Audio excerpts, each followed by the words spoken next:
if I can only do the right thing, then, of course, a loving God will bless me. Now, everybody understands what white power is because they own the banks. They have all the commercial power in the community. But they only have it at the expense of deaf, dumb, and blind.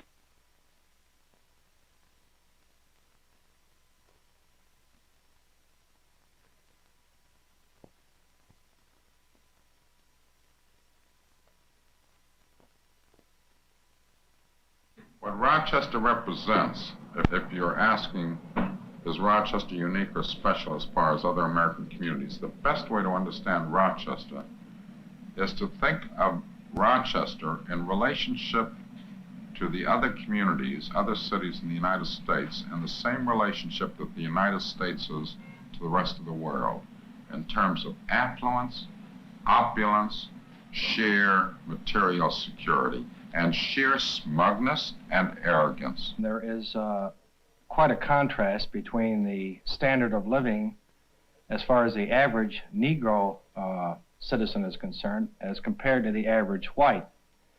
And I don't think that too many people realized, or if they did realize, were willing to do anything about that contrast. As soon as the riots took place, and there was some dialogue with the Negro community in an attempt to bring in some outside help, I think the Council of Churches picked up the cudgel, so to speak. We thought that man could be changed and that people, could live together and things would work out, and then it seems to start going downhill, and there are riots, and what was once such great optimism begins to tail off. What did we used to have faith in? The Alinsky organization is often invited into a community by its churchmen, whom Alinsky has accused of being scared to do the dirty work themselves. In January 1965, the Board for Urban Ministry of the Rochester Area Council of Churches pledges the $100,000 fee for 2 years of the Alinsky organization's controversial services. Their move arouses bitter controversy in their congregations, and troubled laymen begin to ask questions about the relationship between Christianity and conflict. We didn't go into Rochester until after every church in the black community, every civil rights group, every teenage gang, and more than 13,000 individual signatures on petitions out of that community invited us in. We were more legitimately in there than any of the organizations that were in there. Hostility is not the worst thing that happens to man, I don't think. Well, we've had riots all over the country and in this city too, and Alinsky's not in all those cities, so I don't know who causes them or who doesn't. Isn't this organization one way of preventing riots because it gives another outlook to another way in which the people can speak? They can't make themselves heard in any way, they're going to riot. Well, everything in our record for the past 25 years is just to the contrary. What is happening now is that, as a consequence of this invitation, a hidden infection is being brought out into the open. And this is essential if you're going to get a diagnosis. In March 1965, Alinsky sends in Ed Chambers, his top organizer. Chambers works quickly to set up the local organization in time to avoid another summer of violence. In June, the founding convention is held with over 1,000 delegates from 125 organizations. Franklin Delano Roosevelt Florence, a minister of the Church of Christ and a close friend of the late Malcolm X, is elected president of the organization, which names itself FIGHT, F-I-G-H-T, Freedom, Independence, God, Honor, Today. From the beginning, Minister Florence insists that FIGHT be a black organization. Some 400 white supporters are organized into a liaison group called Friends of FIGHT. In its first year, FIGHT achieves modest victories against the city administration in the area of urban renewal, increases its forces by unifying Rochester's 2 black wards, and attacks anyone who doesn't offer uncritical support, including the press, the social welfare establishment, and the poverty program. Congregational doubts grow. It's my own opinion that the people who are not affirmative in their position, affirmative in their stand in support of FIGHT, are this way because of the lack of faith in the procedures and some of the techniques that Minister Florence has used. FIGHT is trying to find a way to make you realize that you've got to deal with it on an equal basis and to look at its problems and do something about them. We've been sitting down at tables discussing these problems for many, many years. Rochester's were quite proud of the fact that it's been sitting down at tables and discussing it for many, many years, and yet can turn right around and look back in the 7th and 3rd Ward and see the same problems still exist. For its second year, FIGHT names employment its top priority. Rochester's largest employer is Eastman Kodak, the world's largest film manufacturer. Kodak has a history of charity in the community and of generous treatment to its employees. As early as 1962, Kodak signed up as one of President Kennedy's Plan for Progress employers, voluntarily committing itself to job opportunities for minority groups, specifically Negroes. But Kodak also has a strong tradition of autonomy. It is one of the largest companies in the United States without a labor union. FIGHT and Alinsky freeze Kodak as their target. In September 1966, FIGHT demands 600 Kodak jobs for the hardcore Negro unemployed. In order to thrive, in order to accomplish, they have to have an issue, and they've got to take an outspoken position on the issue. Kodak is not accustomed to demands. First attempts at negotiation fail. Kodak was not selected as a target. I wish I could play up to this Machiavellian, Napoleonic, generalissimo role. Kodak just selected itself. They just walked in on it. What you want to do when you grow up? No. You don't know? What you want? Jobs. Job? Where you want a job at? Jobs Kodak. A job where? Jobs Kodak. A job at Kodak. You want a job at Kodak? Yeah. Boy, they think they having a time now. Just wait, huh? Well, you have to recognize, you see, an organization like FIGHT it's essentially, I think you'd have to describe it as a protest organization. It's entirely different frame of reference than a private corporation has.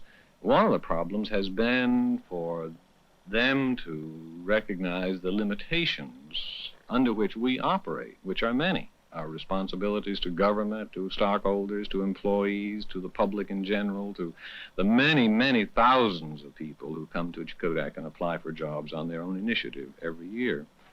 It means that the issue that we are cutting and which Eastman Kodak's allies have cut as to whether or not a corporation has a responsibility to the local community as well as to its stockholders, whether it has a social responsibility outside of a financial responsibility, has to be resolved. And we propose to resolve it. We believe that a corporation in this world as it stands today, and so do you, believes that it has a social responsibility, just as you believe that an individual has a social responsibility to his fellow man, as well as a personal responsibility.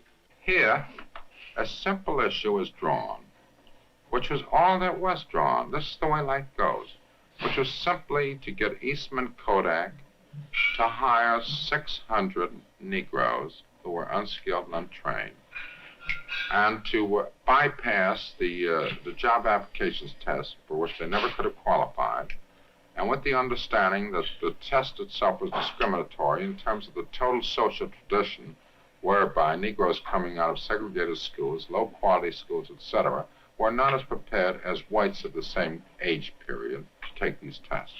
I think we feel that there is an area here in which, as a private employer, we can do certain things probably better than anyone else can do.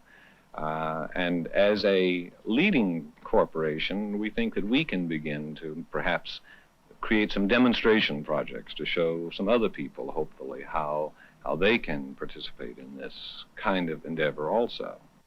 December 20th, after months of on and off negotiation, Kodak and FIGHT agreed to place 600 unemployed Negroes in the next 2 years. There have been some real major accomplishments. The biggest one is the one that doesn't seem to be seen by too many people there. and that is that for the first time, the Negro community in Rochester, through fight, have a legitimate, bona fide, accredited representation, so that when any part of the Rochester general area wants to deal with the Negro community, they contact FIGHT. They sit down with FIGHT's leaders, and they've got somebody to talk to. Remember what Rochester was like in '64 when you had a little commotion there. If you wanted to talk to somebody, you called up ministers here and there. You had some Uncle Toms running around the place. You had no communication. Communication is absolutely essential to the carrying out of the democratic process. This you do have in Rochester now. This is what you have between Eastman Kodak and FIGHT. We have always recognized FIGHT really as an organization which is trying to speak for the needs and the aspirations of a certain portion of the Negro community. December 23rd, the agreement is repudiated. Louis K. Eilers, Executive Committee Chairman, denies that Kodak's negotiators had authority to sign an agreement which discriminates in favor of any particular organization. FIGHT refuses to meet with anyone but Eilers, who is now president of Kodak, and negotiations come to a halt. What kind of stance are you taking here? We're taking a very similar stance. We're taking the same stance that every civilized nation took with Hitler. When an agreement is signed, we expect it to be honored. We went through this period of the Nazi signing of a non-aggression pact on Monday and then invading on Tuesday. And when Eastman Kodak arrogates unto itself a unilateral authority of whether or not they will honor a contract or not, we're just not going to stand for that. Now, at this point, the issue is cut nationally, and as I understand, it's also getting international attention, whereby the churches and many of the leading citizens in this country are, for the first time, using their stock holdings in Eastman, the forthcoming stockholders meeting in Flemington, New Jersey on Tuesday. FIGHT decides to turn its local spat into a national issue. It buys 10 shares of Kodak stock and invites the news media to attend the annual Kodak shareholders meeting at Flemington, New Jersey. Minister Florence, were you successful in getting the Kodak stockholders list? They denied us the right to see it again. Same racist tactic. From Main Street, the throng of protesters walked to the Hunterton School grounds for the major phase of their demonstration. Estimates of this group vary, with 700 to 800 the most persistent guess. Meanwhile, inside the auditorium, Board Chairman William Vaughn, who presided over the meeting, had just begun to speak when Minister Florence interrupted him, calling for a point of order. As shouts of "Get him out of here" came from the audience of stockholders, Florence demanded, "Will you honor the agreement?" Getting no response from Vaughn, he yelled, "We will give you until 2 p.m. We will be waiting outside for your decision." Amid more shouts of "Get him out of here" and boos mixed with some applause, Florence and friends stormed out of the meeting hall. Chairman Vaughn then said, "I think we can now proceed," and heavy applause answered him. As Board Chairman Bill Vaughn was making those remarks, the demonstrators were gathered around a small platform next to a sound truck, and they were cheering the remarks of an Alinsky named Saul. Eastman Kodak will probably, in that blind stupidity that's been so characteristic of their position from the very beginning, reject a legitimate demand for the honoring of the agreement. And this means that the skirmishing and the few hassles which have occurred are now a thing of the past. It now becomes a war. And it'll be a war that will be cut in Eastman Kodak's arena. The picture inside was quite different. A Flemington resident who said he was vice president of the National Council of Churches said to William Vaughn, "You have been fair, straightforward, and honest." Here's what happened at 2 p.m. after Minister Florence and his group walked back into the meeting, again calling for a point of order. He interrupted the proceedings, demanded to be recognized. In a matter of minutes, he was. Again, he demanded an answer to the ultimatum. The answer was no. He stormed out of the hall, and again, people applauded his departure. The meeting went on for another hour, and afterwards, Chairman Vaughn, still totally composed, agreed to talk with newsmen. Mr. Vaughn, while you were on the stage, Minister Florence and Saul Alinsky were outside saying they were going to declare war on Eastman Kodak Company, and now the ante was upped from 600 to 2,000 jobs. What's your response to that? Well, It's not the first time we've heard the term war used. From that source, Minister Florence used it first back in October of 1966. Mr. Alinsky was here, was he? I heard that he probably would be here today, but I wasn't sure. Well, I don't think there's much difference in principle between 600 and 2,000. The same principle stands. The hundreds of marchers were now heading away from the meeting site, on their way back home by bus and car, and wondering like the rest of us what the next chapter in the story is really going to be. The man who in large measure will be writing that chapter, IAF organizer Saul Alinsky, has now made an obvious bid for a nationwide movement that will, he hopes, bring new life to the civil rights cause, which apparently has been floundering. Alinsky today told the crowd that churches should put their stock where their sermons are. We either got to get off the pot or let go of some of your Christianity, you know? So we turn to you and we start putting you in a spot on it. We say, put up or shut up. Now, putting up means, how can you be most effective as far as we're concerned? And it's your stock proxies, because your stock proxies, by those being put over on our side, indicate to the political authorities that be that you as people, you as institutions, are behind us. I have an idea that if you come into the action, you are going to find your mission. I think ironically, and life itself can only be understood in terms of its contradictions and its paradoxes, that here we have been attacking, for example, the church for its materialistic roots, its big financial investments in the establishments, etc. I think ironically that if you give us your stock proxies, for example, that your stock proxies would be your Christian soldiers. Just the opposite. Your materialistic investments would be carrying out more of a spiritual duty than you're doing in your sermons. I want you to think about that. I want you to think over the fact that you cannot, and I repeat what I said before, have it both ways. Many are taking the position within the churches that it is one thing for us to take a moral position behind fight, but to use our stock investments, our financial investments, in this kind of a battle, this is most unseemly, and it's against precedent. Well, everything from now on is going to be against precedent. Let me suggest that if you get involved in action, you have to act. And when somebody comes into the camp and says, we are part of the army, we want to know what you can do. And here, if you have stock investments, which can be important in the fight, at no cost to you. No, you're not being asked for the stock, you're being asked simply for the proxies. And then there is a hesitation on that. This creates a very serious and a very negative reaction on the part of those who are engaged in the conflict. The war expands. While Florence promises Rochester a long, hot summer, Alinsky barnstorms churches around the country for support in the proxy fight. I'm going to try to open up an organization which will be for all of the liberals of America, where they can deposit and send all their proxies and all their stock holdings. You know what I mean? Yeah, I got it. So we can have one on file in the regular office staff and the regular board that decides on issues, and then can just pull out immediately how many proxies it has and go to war in that particular area. As a matter of fact, I'm going to write an article for Harper's on this thing in the next couple of months. Now, I hope that once this starts, that the churches will follow through with their own interdenominational business.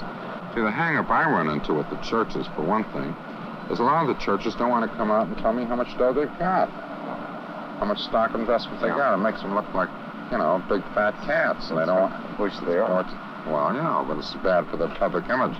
But between themselves, they're willing to talk about it. The National Council of Churches, the largest interdenominational organization in the United States, denies fight its stock proxies. The tactic, they say, is too radical. I question the efficacy of the tactic of the stock option as to whether it would work, whether there was enough stock outside of the hands of Eastman Kodak and so forth in the general public.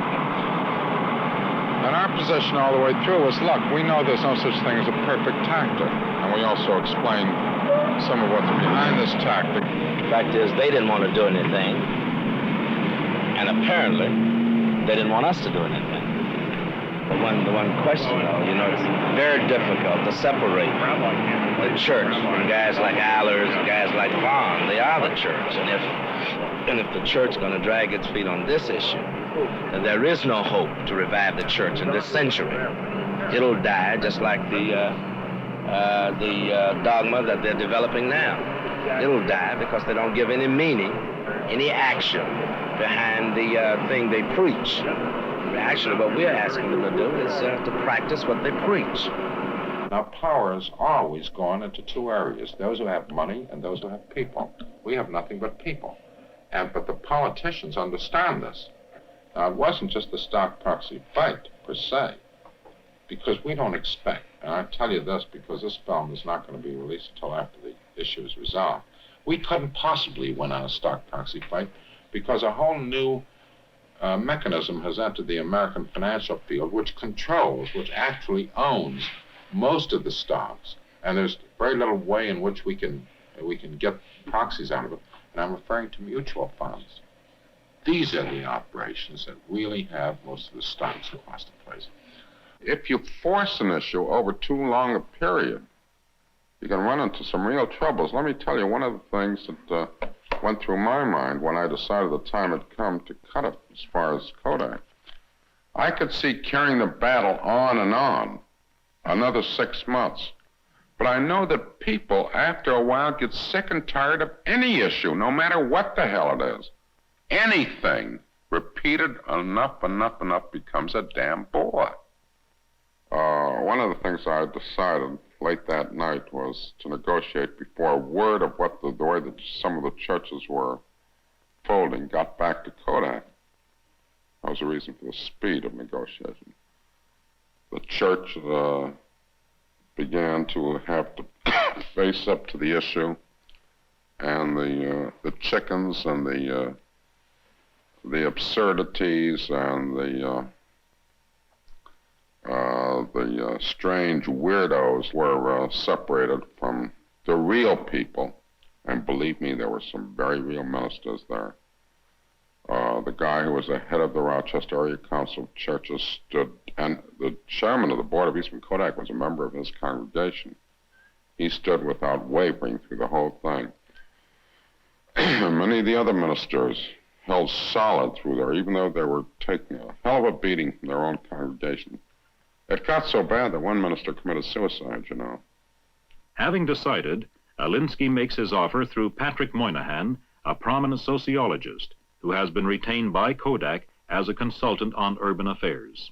He got back to me on Tuesday and told me that Eastman Kodak flatly turned it down. They'd have no part of me. They wouldn't meet with me, etc., etc. Meaning also fight as well. So I said, all right, I'll tell you what you do. You tell them that that's the last time I'm going to issue an invitation. You tell them that I'm meeting with my staff and with the fight leaders on Friday at noon. That's last Friday. And that at that point, once I give the word to go, we're off. There will be no turning back because the situation will also go out of my hands as various senators start moving in on it for their own political purposes, etc. It becomes a more than just a battle between Eastman Kodak and ourselves and churches, etc. You tell them that the next time I will meet, they will come. They'll come into Governor Rockefeller's office, and they'll sign. You tell them that the next time we meet, we'll meet in front of the United States Senate in the hearings room, and they'll come there because they won't get an invitation. They'll be coming in response to a subpoena. Incidentally, as far as the terms, I said we're dropping on the original agreement. You know, we're letting them off the hook. But they were to recognize us as a community organization representing the Negro community of Rochester. And if they had any objection to that, then just recognize us for what we were, and we give them a whole list of all the organizations made up of fight. They could put that in the agreement, you know. When Pat Moynihan called and said that Mr. Alinsky had raised the question as to whether we were willing to talk with the fight people, I said, well, of course we were willing to talk with them. And so as a result of that, really, and as far as we were concerned, Mr. Moynihan served essentially as sort of a relay person to get the message to us that they wanted to start talking again and were quite willing to talk with the people whom Kodak considered appropriate. They called back Thursday, late afternoon, almost ecstatic with joy. I thought he was going to blow his top. Eastman Kodak had a 5-hour board meeting, and it was their considered decision to open negotiations and to accept. The issue is no longer 600 jobs, but recognition. Ken Howard reads a telegram from Kodak's president, Eilers. Recently, representatives of FITE and of Kodak have held a number of conversations seeking a common ground for cooperative action on community problems.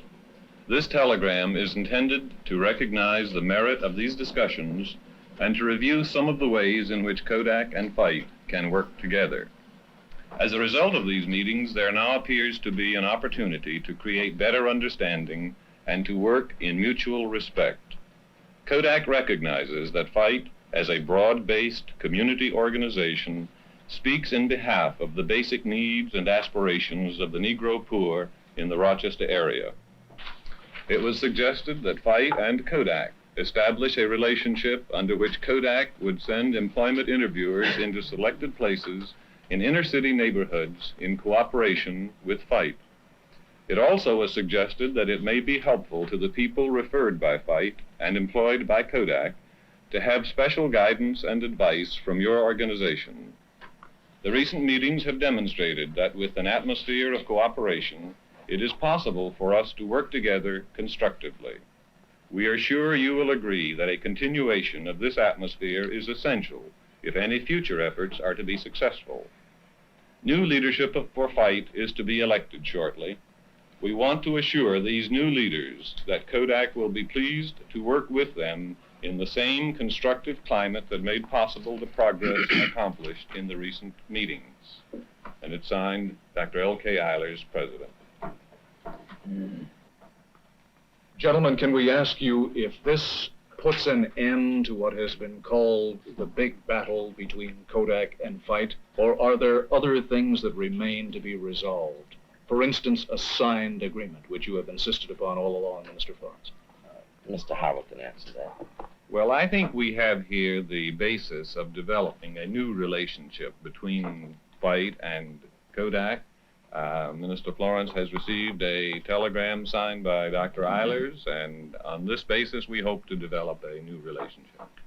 What do you have to say to that, Mr. Florence? Well, Mr. Eilers has sent a telegram. You consider that enough of a signature? That's the president of Kodak. So you feel you've got a signed agreement? That's the president of Kodak. The timing of the FITE Kodak announcement is also interesting, coming only hours before the FITE convention.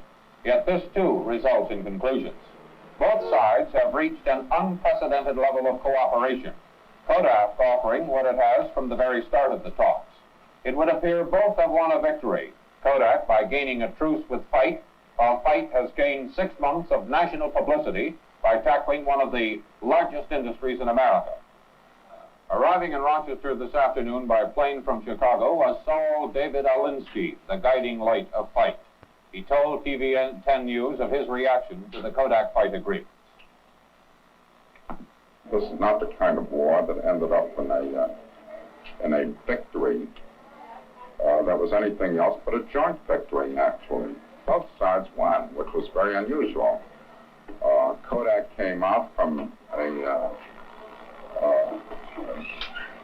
I'd say a feudal mentality of benevolent paternalism to recognize and to negotiate.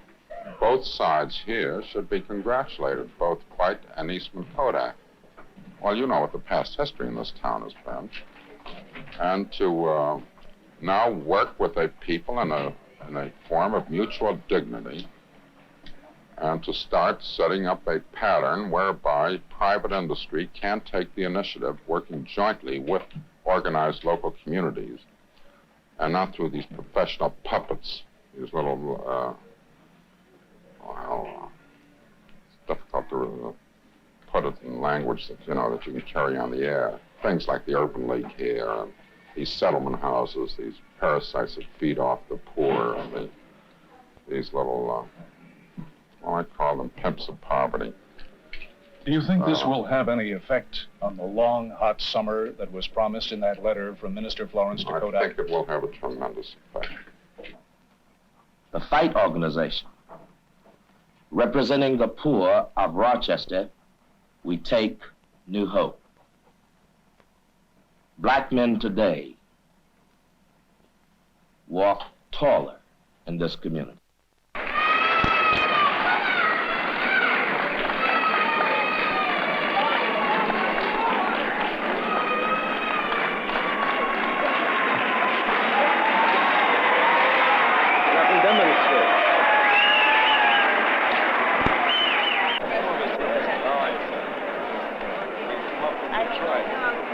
We're with Dave. Anybody else here with them? We got the giant. We got the credential to operate in this town. We've been recognized as the spokesman for the poor in Rochester by the largest employer. That's more than jobs. You know what I mean? That's our credentials. If I were Minister Florence, he's done such a tremendous job, he should be now the Saul Alinsky of the black man in America. This man has done the job. You know, before this can really be a deal, before it can really be what it ought to be, this convention must ratify that agreement. Just here, I would entertain a motion for the adoption of the Fight Kodak Agreement you have just heard read before you. It's been properly moved, and do I hear a second?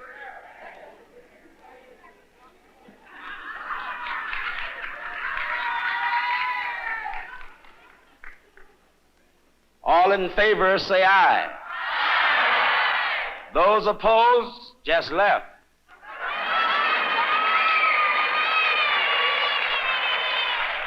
Now, I am for integration. But I am for integration when two equals meet and decide that it's necessary. And this has nothing to do with race, but it's a fact. So the brothers cried, freedom now. And they even tried to be nice about it. They cried, please, freedom now. But earlier in the 1960s, there emerged a new order on the stage. The order of black power. Black power is not a segregationist, a self-segregationist operation, as so many people seem to think. You've got to remember this, and if you are out to get an integrated approach, black and white together, you've got to have the components for it. You cannot have a white and Negro organization working together unless you've got a Negro organization, or unless you've got a white organization, so that it becomes an elementary step that in order to move on towards the integrated pattern, you have to go through this phase first. But this phase will be no more than actually the blue period was in Picasso, because purely on the pragmatics of the politics of numbers, the Negro community doesn't have enough. Rochester is a perfect example. We organized Fight there.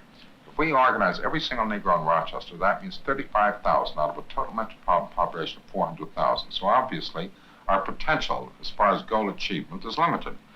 Therefore, we went through the Black Power period. As a matter of fact, Stokely Carmichael, when asked in Detroit to give one single example of what he meant by Black Power, named Fight, you see. But we went through that, and we're at the next stage, the stage that the rest of the civil rights movement will have to catch up with. The danger that I see developing is the danger that the means is being accepted as the end.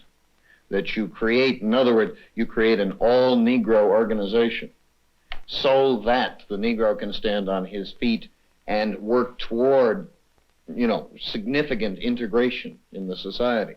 The church has an ideal to stand for, even if it is unrealistic, the integrated society. And it seems to me that when they begin to stand, well, let's make the ghetto all black and as good as it can be, that, it seems to me, is where the church has to part company and say, no. The church is guilty of all sorts of fallacies and fumblings, but it has its gospel, and where it can see a place to proclaim its gospel, it has to do it, even admitting that we don't have very great ethical and moral standards to speak from. In other words, our ethical and moral purity has nothing to do with the question of what we say. We are proclaiming a gospel which is separate and independent of our own integrity, goodness, peace, and so forth. I think if Fight wants to be independent now, it should be allowed to be independent. If that's a mistake, then it's the one that's going to have to pay for it. I think it should be allowed to decide whether or not it needs to be independent now and to stand up as a man by itself and to prove to the Negro man that he can do the same and that he can stand on equal ground and effectively converse with the power structure or whatever it is you want to call it and come to an effective and a just decision or conclusion of their grievances, then this is what they should be allowed to do. If it smells of black nationalism or separatism, then it's going to have to smell of that now, because this is what Fight feels it must do at this point. We have upset a great many people, and we have as much of a pastoral concern for them as for the lowest deprived Negro in the community. And if the church sits back and says, now we've shaken everything up, wasn't that fun?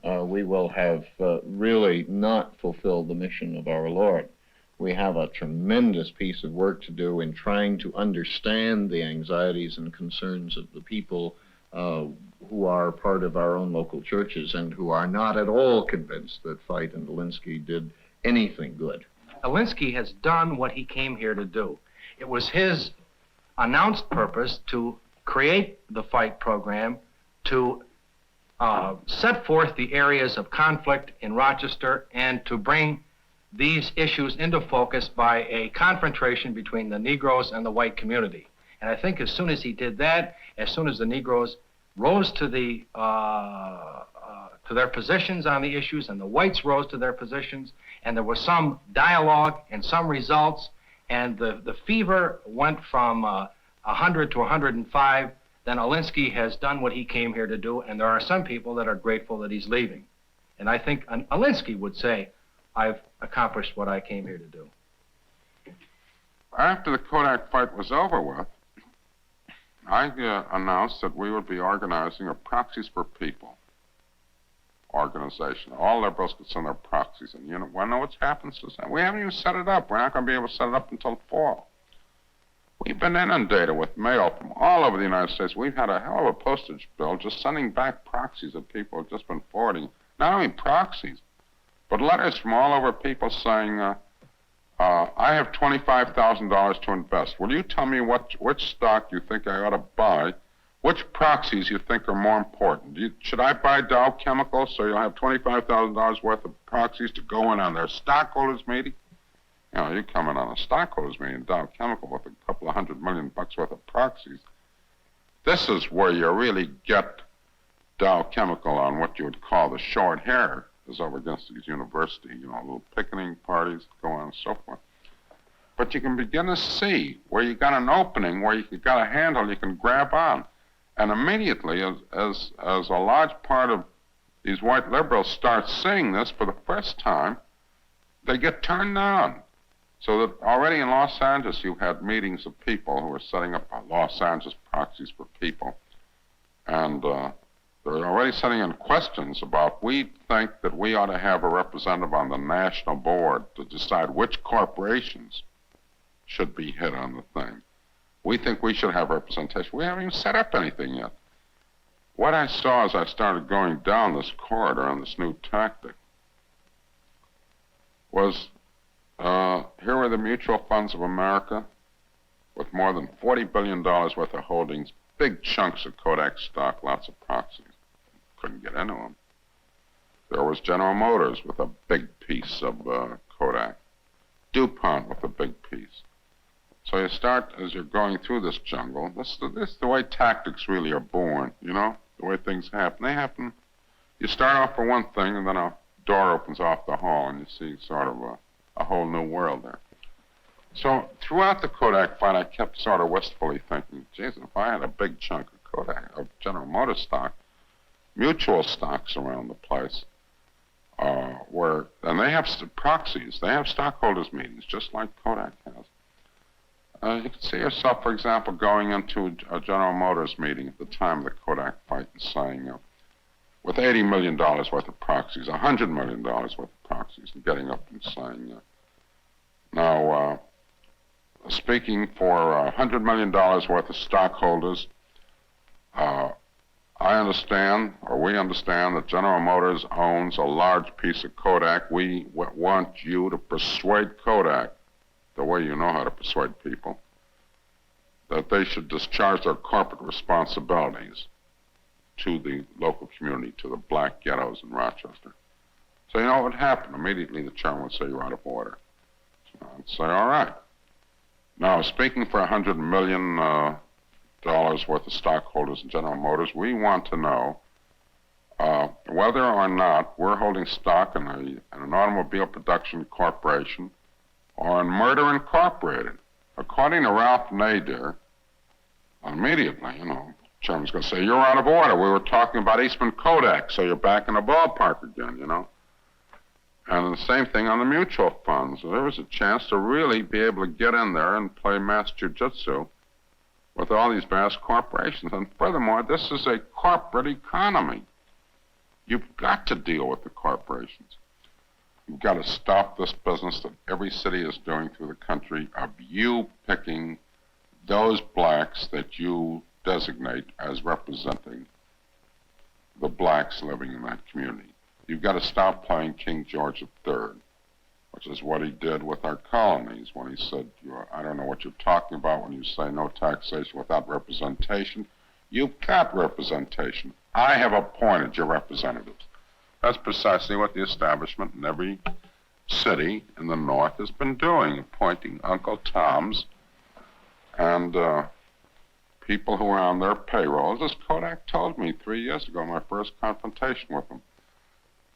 The blacks in Rochester represented. We've got a Negro PhD in our employ, and we put him on every committee to represent the blacks, And that's a far cry from Minister Franklin Florence, who was also the leader of the Malcolm X forces, who never knew what it was to talk to anybody higher than a foreman over at Eastman Kodak.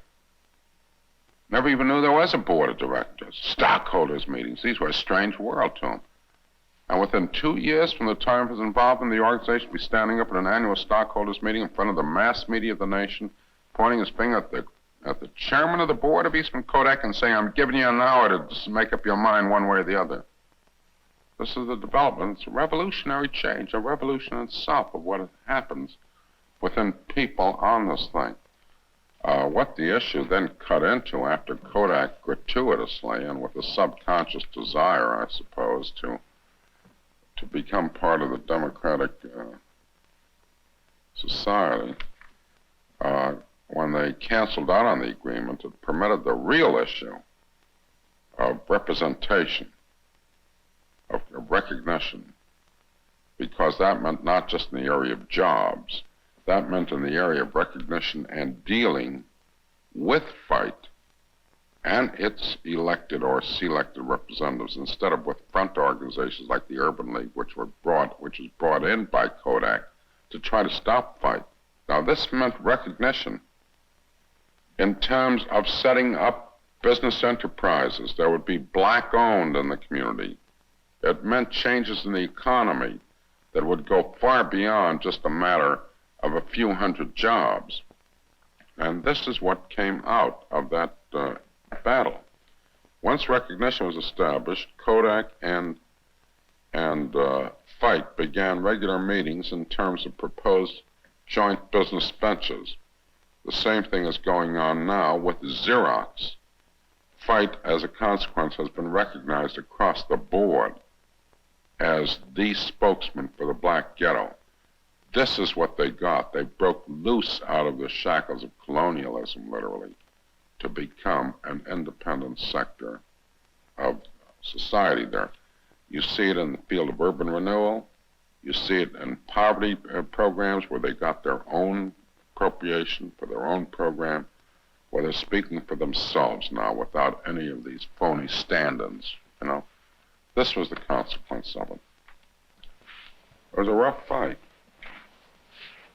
But today, FIGHT stands as an important demonstration that it is possible for a black community to get organized, to get the power, and compel major corporations to recognize it, recognize their representation, and thereby open the door to a whole possibility in the future.